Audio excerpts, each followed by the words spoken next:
Haleluya. Sahabat kekasih dalam Tuhan, salam sejahtera dalam kasih Tuhan Yesus Kristus diucapkan bagi kita semua. Berjumpa lagi dengan saya dan kita ada di Inspirasi 3 Menit. Dan inspirasi kali ini mari kita akan melihat firman Tuhan terambil dalam kitab 1 Samuel pasal yang ke-16. Saya akan baca pada ayat yang ke-7. Demikian bunyi firman Tuhan. Tetapi berfirmanlah Tuhan kepada Samuel, janganlah pandang parasnya atau perawakannya yang tinggi, sebab aku telah menolaknya. Bukan yang dilihat manusia, yang dilihat Allah. Manusia melihat apa yang ada di depan mata, tetapi Tuhan melihat hati.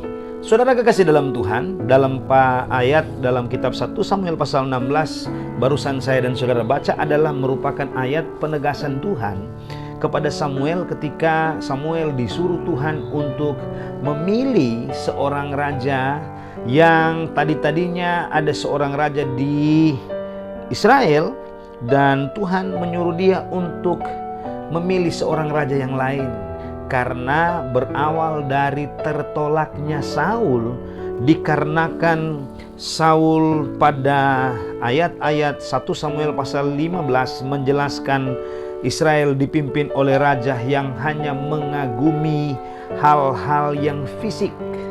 Yang kedua, Israel pada saat itu dipimpin oleh seorang raja yang lebih mementingkan diri sendiri daripada kepentingan Tuhan. Dan ketika Saul ada pada titik itu, maka tertolaklah ia.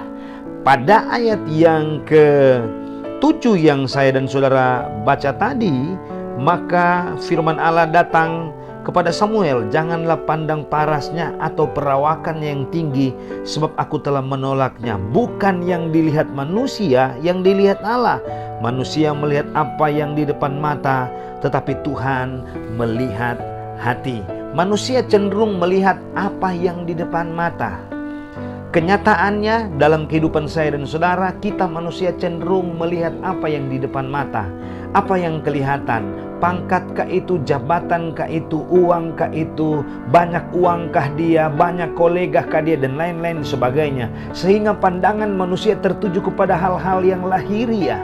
Nah, firman Allah ingin memberitahukan kepada kita dalam kitab 1 Samuel pasal 16 ini, Tuhan tidak melihat yang kita seringkali manusia pakai standar untuk melihat, tetapi Tuhan hanya melihat hati, kata firman Tuhan.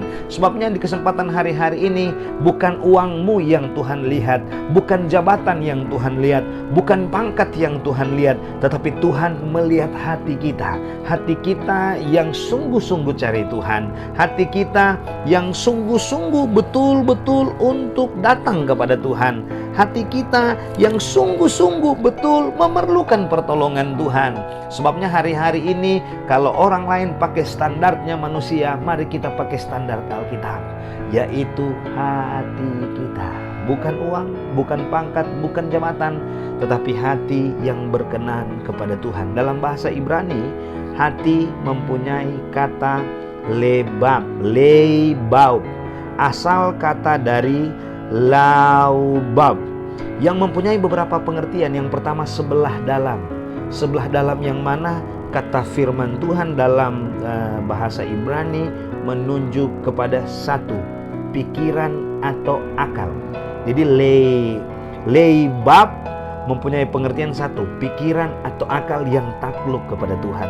Yang kedua, kemauan dan kehendak akan kebenaran firman.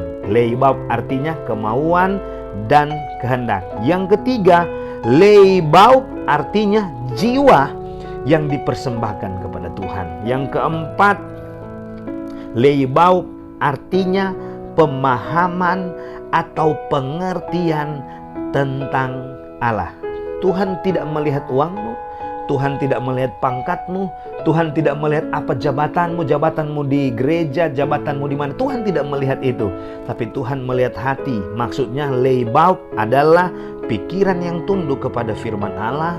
Yang kedua, kemauan dan kehendak yang seturut dengan firman Tuhan. Yang ketiga, jiwa yang dipersembahkan kepada Tuhan sebagai korban yang hidup. Dan yang keempat, pemahaman dan pengertianmu seturut dengan kehendak Tuhan. Sebut masalahmu, sebut persoalanmu, sebut apa yang engkau hadapi hari-hari ini. Ketika Tuhan melihat hatimu pada 4 posisi ini, engkau akan diberkati Tuhan secara luar biasa. Daud masih kemerah-merahan, tidak mungkin untuk menjadi raja. Yang tidak mungkin bagi manusia menjadi mungkin bagi Allah. Mungkin engkau tidak mungkin diberkati, tidak mungkin usahamu maju, tidak mungkin engkau diangkat tinggi. Tapi kalau Tuhan melihat hatimu seturut dengan kehendak Tuhan, seperti halnya 4 hal yang saya jelaskan tadi, percaya yang tidak mungkin akan menjadi mungkin bagi kita. Haleluya. Tuhan Yesus kiranya memberkati kita semua. Amin, amin, amin.